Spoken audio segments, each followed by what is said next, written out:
L'expression « issue de la diversité », pour moi, doit être bannie. Ça ne veut rien dire « issue de la diversité ». On est tous issus de la diversité, on est tous une composante de cette diversité. Donc déjà, lorsqu'on parle de gens qui sont issus de la diversité, on reproduit une mise à distance. Blanc et noir, ce sont des catégories éminemment politiques. Et donc, si on veut que les choses changent, il faut repenser les alliances entre les gens qui veulent que les choses changent, quelle que soit leur couleur de peau, leur religion, leur genre, leur milieu social. Mais aujourd'hui, dans le hip-hop, comme dans la société, comme dans le théâtre, comme dans le cinéma, comme dans les médias, il y a deux tendances qui sont en contradiction. Il y a d'une part une tendance vers la polarisation, la fragmentation, la ségrégation, et d'autre part, il y a des gens qui essayent de se débarrasser de ces frontières artificielles, de créer, de partager toute une série de choses au-delà des catégories. Je pense que la culture est extrêmement importante. Je crois que ce qui se passe dans le théâtre se passe dans toute la société, et ce qui est en jeu ici, c'est est-ce qu'on peut utiliser la culture en général, les arts en général, pour essayer de provoquer un changement dans la société qui tend à ne pas se produire parce que notre classe politique est à court d'idées et ne fait que reproduire les mêmes schémas. Je suis très interpellé par ce que tu dis sur le fait de nommer la diversité. Donc tu dis on ne peut pas parler de personnes issues de la diversité, etc. Mais si on ne peut pas en parler, comment on peut travailler la question? Et je retrouve cette interpellation dans ce que tu viens de dire maintenant.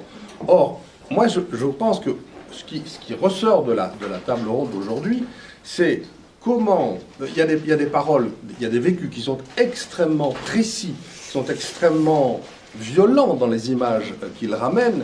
Et je pense qu'aujourd'hui, la question qui est centrale à notre rencontre, c'est comment peut-on enclencher un processus de reconnaissance de ces choses-là et de changement disons, de mettre en place des mécanismes de partage de pouvoir différents qui fassent que précisément des personnes issues de la diversité accèdent au pouvoir dans le champ culturel, et aujourd'hui elles en sont largement exclues. Et aujourd'hui la question de la diversité dans le champ culturel et dans le champ social, je pense qu'on doit la nommer. Si on ne la nomme pas, c'est comme le problème de la France, on ne peut pas nommer une communauté, et du coup on ne travaille pas ces questions-là, tu vois.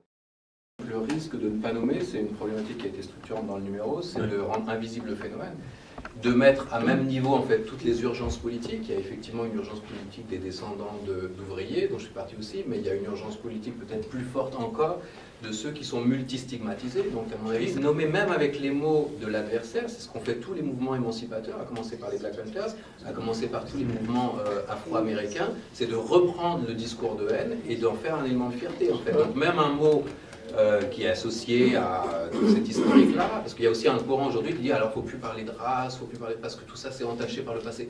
Mais justement, on porte la trace de notre passé comme on porte la trace de nos monuments, et il faut justement les réhistoriciser, ce qu'on a essayé de faire dans le numéro, pour pouvoir voir ce qui est nouveau et ce qui ne l'est pas, et pas effectivement, comme disait monsieur, tous les 30 ans refaire la même bataille ancien-moderne.